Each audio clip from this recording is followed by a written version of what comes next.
What's up, guys? This is Kalo, and normally I'm here to give you the lowdown on all things gaming, but welcome back to another episode of Community Kitchen, where we're cooking up the latest and greatest gaming news headlines. And who better to join me today than Aiden? Why don't you say what's up? Hello, everybody. Welcome to Game Sandwich. We're just like the PS6. You need us. You need to subscribe to Game Sandwich. You need to like this video and drop a comment down below. And if you want, join our community Discord.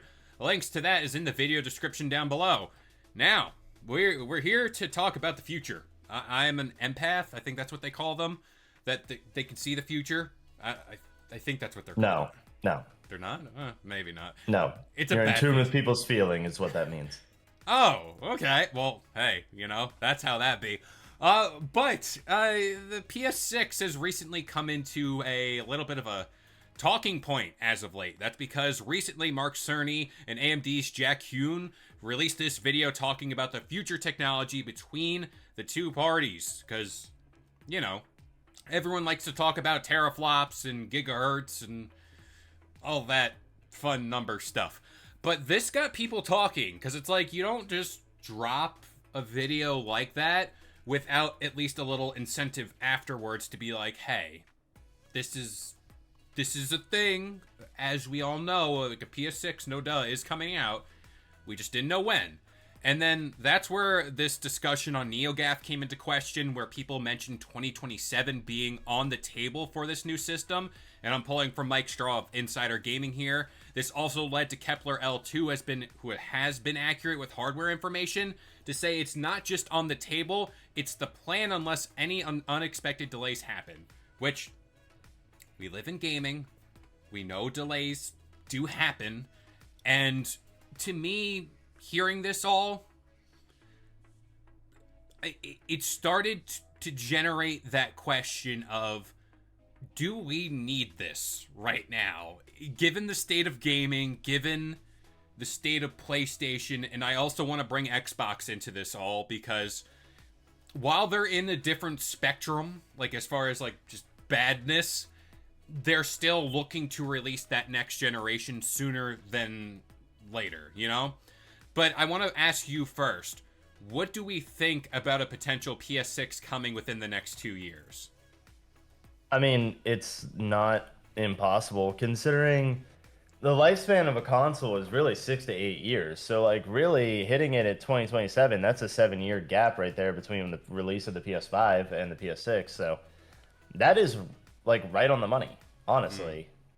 Because, I mean, really, what was it? Like the PS4, I think, released in like 2016 or something, or 2014? It was one of those. Yeah. No, 2014, my bad. Wow, why did I say 2016? 2014 or 2013, actually. So that was a 7-year gap. Yeah, Like six just to about. 7 year gap. So like there you go. I mean, it's the same deal. So of course, 2027 is definitely on the table, so is 2028.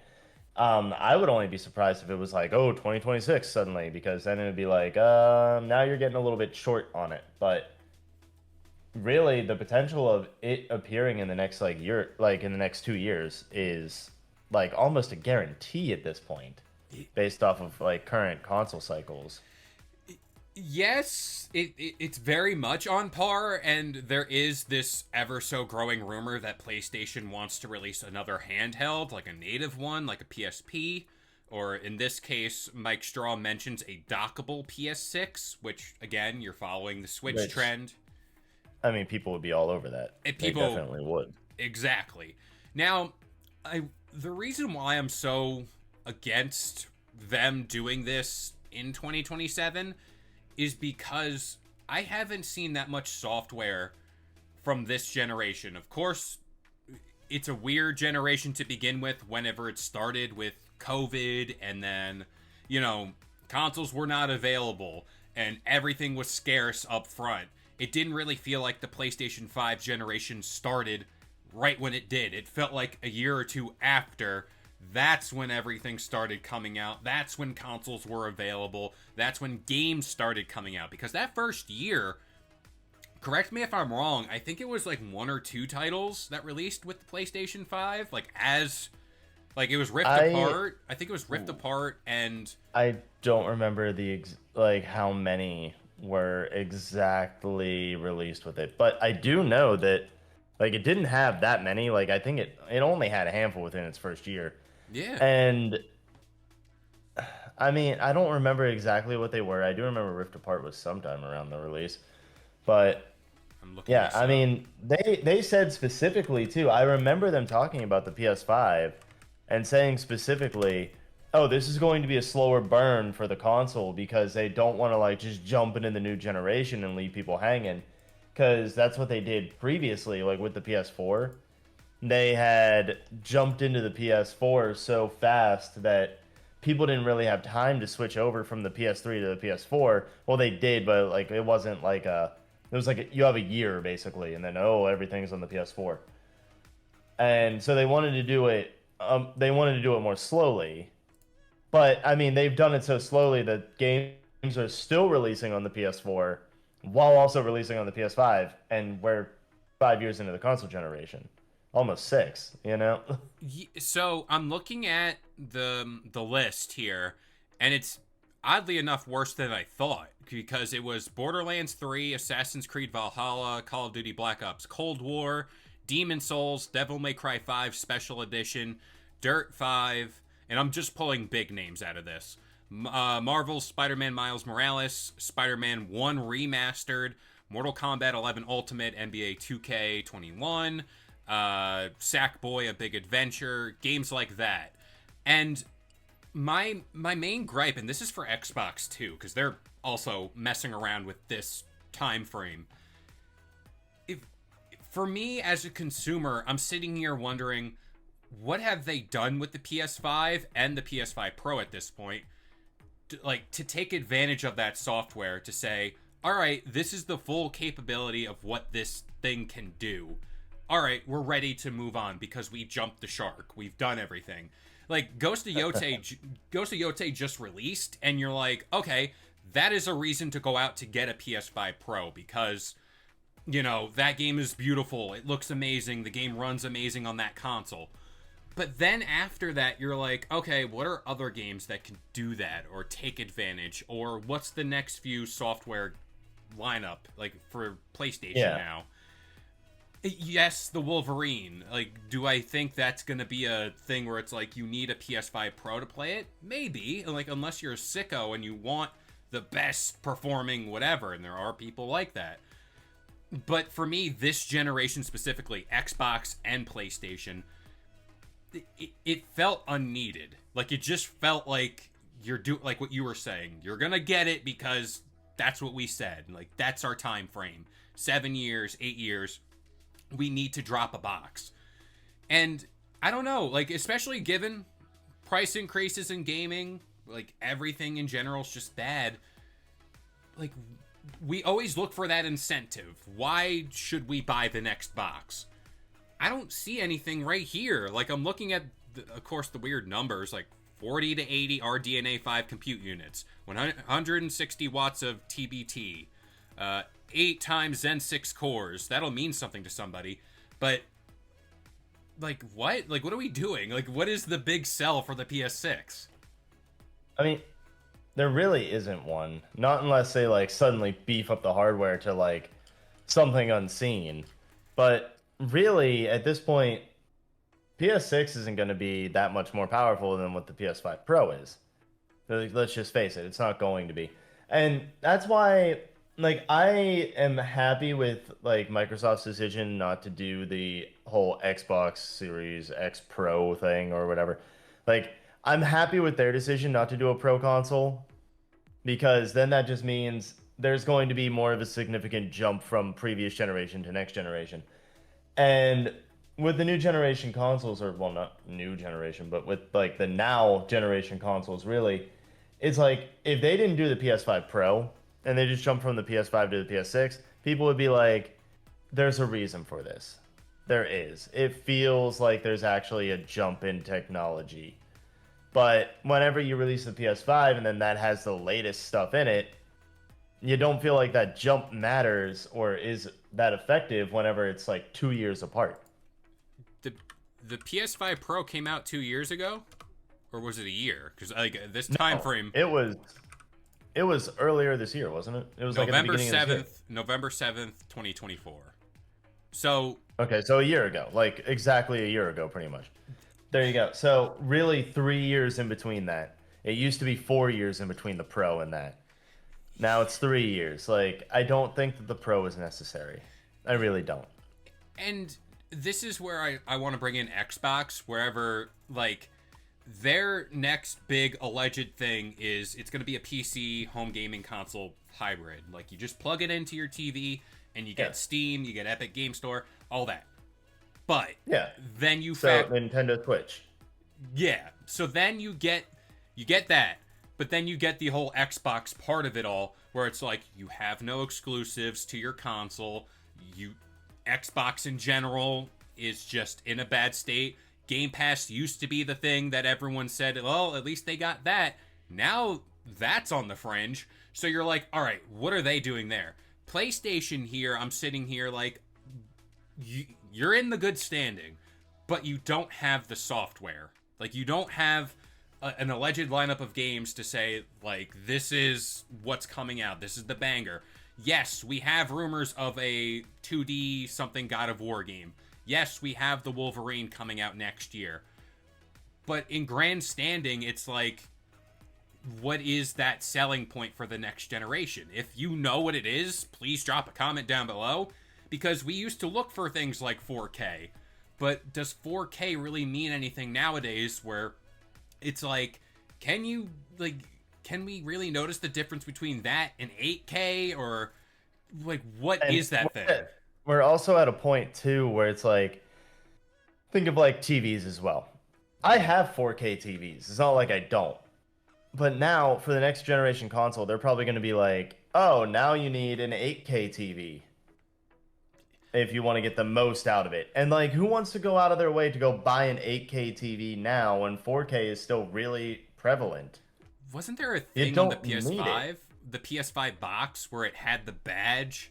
I remember there was something with the badge on the PS5 box where it said, it might have said 8K, or it might have said something where, like, and then they quickly removed it as if to say, oh, well, it doesn't really do that. But, like, AI upscaling, is that the thing? But then is that enough for people to be like, or casual people to go, oh yeah, like, I'll get a PS5 because of AI upscaling?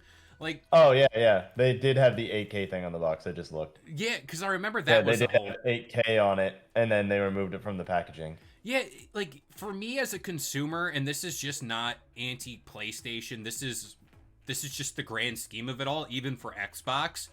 We're at the point with technology where that jump to sell the next big box is so minute and so just not needed right now.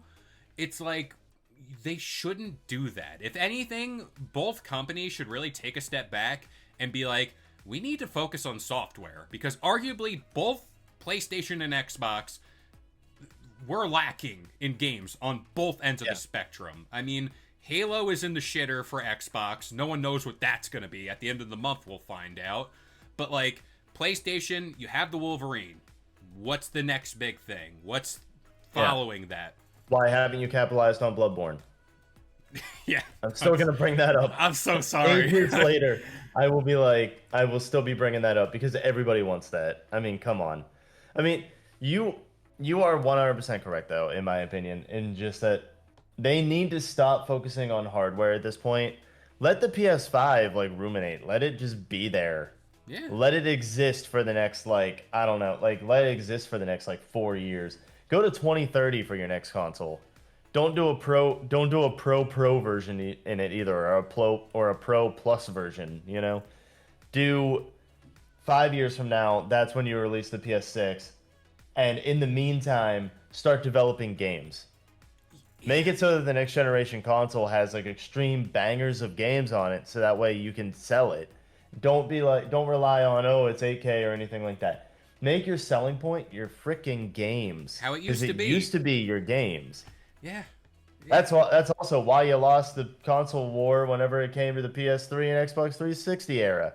Because you didn't have the games, PlayStation. The only reason why you did so good in the PS4 era is because you had the games. And call me a And cynic. Xbox became a DVD player. But anyway, Exactly. Yeah, but you see how fast that dynamic changes. And call me a cynic, it is an outright war crime for game development cycles to be equal to, if not longer, than an actual console generation. Like, that is damning to the point where it's like, you're sitting here, like, wondering what's the next big thing gonna be? Like, what's the next big IP to drop? You're not getting another full scale God of War game before the PS6. At least in my humble opinion, you're not getting that. You might not get The Last of Us Part 3. We're not getting the next big Halo because everyone assumes the thing they're announcing is the Combat Evolved remake, which, great, whatever.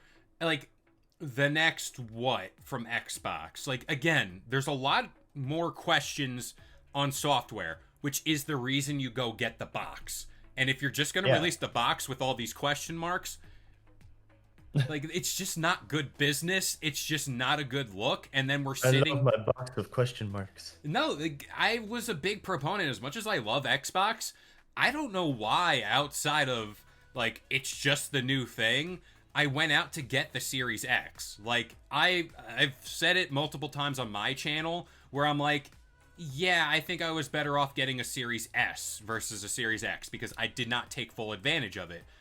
And now I'm sitting here like, again, like, what is the reason for this? Like, why do I need to do that? And whenever you have question marks like that as these big console makers, it's just not good. Like, it's just plain not good. Yeah.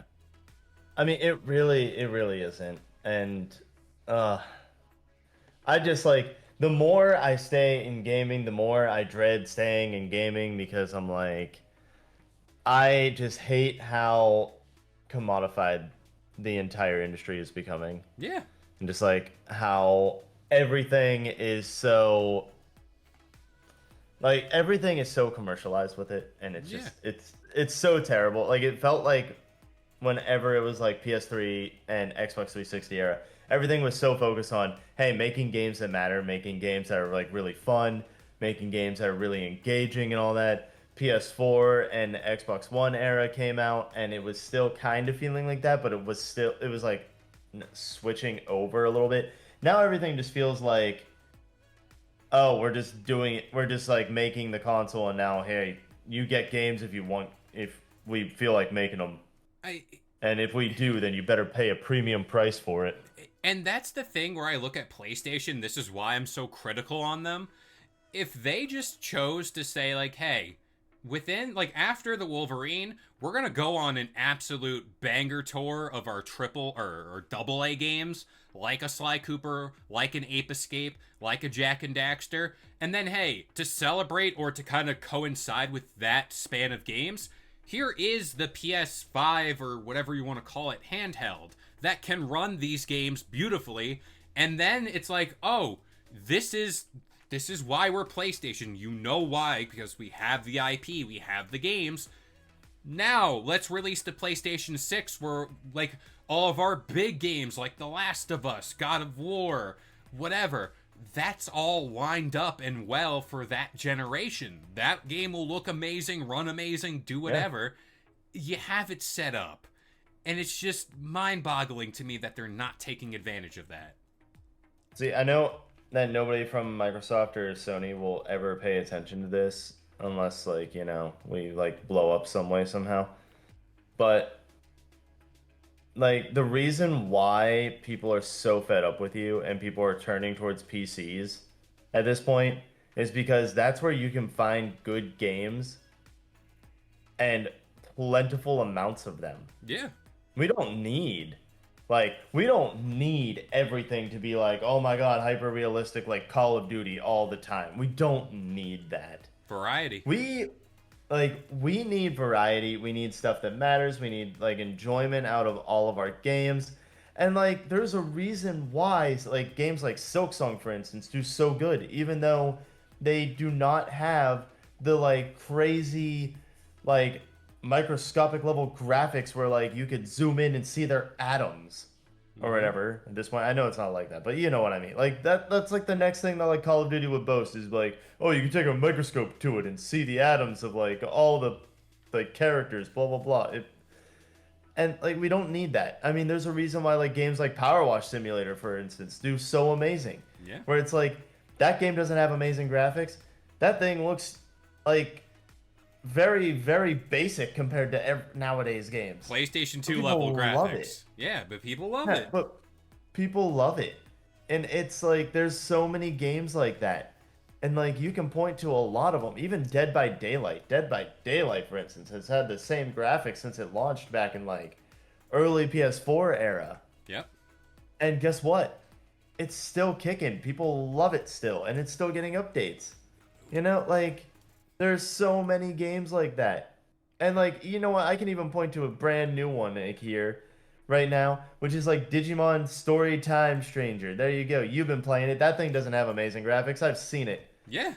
It's just a And good you know game. what? Yeah, they just have good mechanics. It's a good game. It's enjoyable. You don't need to put like millions upon millions upon millions of dollars into a game. All you really need is a dedicated team. Yeah, you do need a lot of money. I'm not going to deny that. But I'm just saying, like, you don't need these $100-some million game budgets. Yeah, this is a topic I want to stash away for a whole separate video Yeah. of what happened to gaming, which, hey, stick around, that'll probably be a video we do this week. But I do want to just kind of encapsulate this all. We don't need the PS6. We're going to get it. Within the next 2 to 3 years, I can certifiably say a PS6 will be on the market. What it is... Boycott. Yeah, I mean, again, Not vote... gonna happen. Vote with your boycott. wallets, but again, but yeah, that's a whole deal.